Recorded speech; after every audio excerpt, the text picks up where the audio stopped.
Let's discuss now with trial consultant Richard Gabriel and CNN legal analyst Norm Eisen. We should note that Norm investigated Trump as counsel to the House Judiciary Committee in the first impeachment trial of Donald Trump and litigated cases involving him previously. Thank you both for being with us on the holiday. Richard, so these jurors have been on a break away from the case since early last week. How does that kind of break impact closing arguments, the kind of arguments that we'll hear? Do you think it might help either side? I'm not sure it'll help either side. The truth is that jurors at this point probably have a pretty good idea of how they feel about the case. I think internally they are actually coming up with their own closing arguments, because closing arguments for the most part are really not necessarily, there might be some fence-sitting jurors, but a lot of times it is just about arming your opinion leaders, your people, to convince other jurors in the case. I think the jurors themselves are sort of kind of evaluating the evidence, trying to kind of piece everything together, trying to see how they feel about it so that they can come in armed into deliberations to talk to other jurors about it. Norm, the Trump team is going to go first. All they need is one juror to side against conviction to then get a mistrial. It seems like the easiest path for them is to attack Michael Cohen's testimony. Is that a fair assessment? It is, Boris. As you know, I've been there for every day of the trial, and it's clear that that is the strategy of Trump's defense team, to get at least one angry juror to try to hang this jury so there's no verdict, which the former president will claim as a victory. The problem is that these jurors, like all of the juries that I've encountered over my more than 3 decades practicing law, clearly take their responsibilities seriously. And the prosecution has put in powerful evidence, powerful legal arguments, including at the charging conference that we had last week before recessing. I do think the prosecution has the upper hand, and the judge is going to tell them, you must decide this case, if you can, consistent with the facts and the law.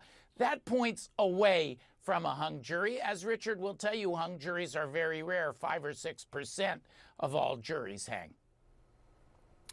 So, Richard, the prosecution has to convince all 12 jurors that Trump falsified business records to get a guilty verdict.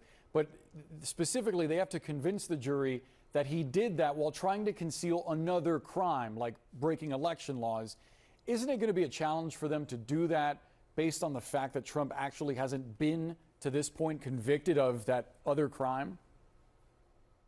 Well, and I think that's one of the delicate issues in this case. I think jury instructions are going to be incredibly important in this case. And I think although Michael Cohen's credibility is going to be clearly focused on by the defense, I think they're going to spend a lot of time on these jury instructions because there's a lot of nuance to them. There's a lot of complexity to them. And this is a fairly unique charge here. So I think a lot of times the jurors are going to have to wrestle with, and remember, there's 2 lawyers, there's 2 engineers, there's 2 financial people, all people with a great deal of sophistication in the areas that have been discussed during the trial. They're going to have to then connect the dots, not only from the evidence standpoint, but also how do you then say this is actually a crime involving election interference? And so I think it is going to be challenging for the jurors to connect those dots in this fairly unique situation. Norm, I'm curious to get your thoughts on the same question, in part because there were parts of Michael Cohen's testimony that didn't fully corroborate the prosecution's theory of the case. Boris, the prosecution knew that there would be questions raised by the defense, profound ones about Michael Cohen. So what they did was build across the 20 days of trial a mosaic of corroborating and supporting evidence. So, for example, there's one part of Michael Cohen's testimony where his recollection on direct had to be refreshed on cross-examination. He didn't remember a part of the conversation. The defense says he lied, but the prosecution on redirect said no, his recollection was refreshed, and there were 20 conversations. So that kind of back and forth is, I think, what we're going to have in the jury room with this very sophisticated jury.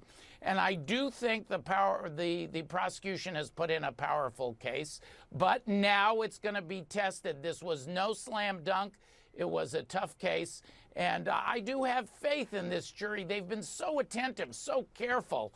It's one of the most outstanding I've ever seen to get to the right answer.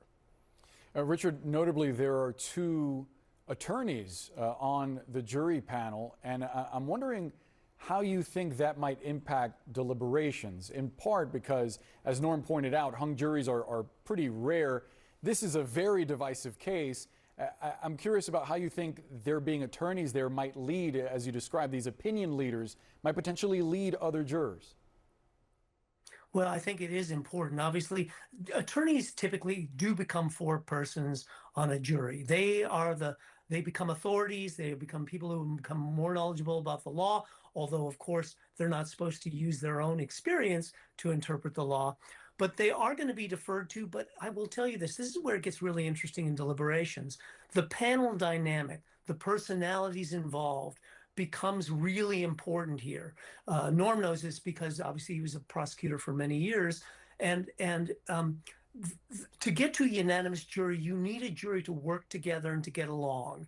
And whether you have somebody who's going to cross their arms, whether you have somebody who somehow doesn't get along with other people on the jury, that becomes really important because you need that consensus for the prosecution to get a unanimous verdict. If somebody somehow just is having a really hard time with either the other jurors or the evidence in the case, that can play out. And that can play out either with the attorneys somehow interpreting the evidence in a different way, or it can have been with any of the other strong-willed, opinionated jurors, which we have a lot of on here, who might just be able to say, I'm not seeing it yet. And so depending upon how much time it takes, depending how they get along, this jury could take a while. I think ultimately, a jury, knowing that the world is looking at this case, does want to come to a verdict in this case. They don't want to hang, so they're going to work really hard. Richard Gabriel, Norm Eisen, we have to leave the conversation there. Appreciate you both joining us.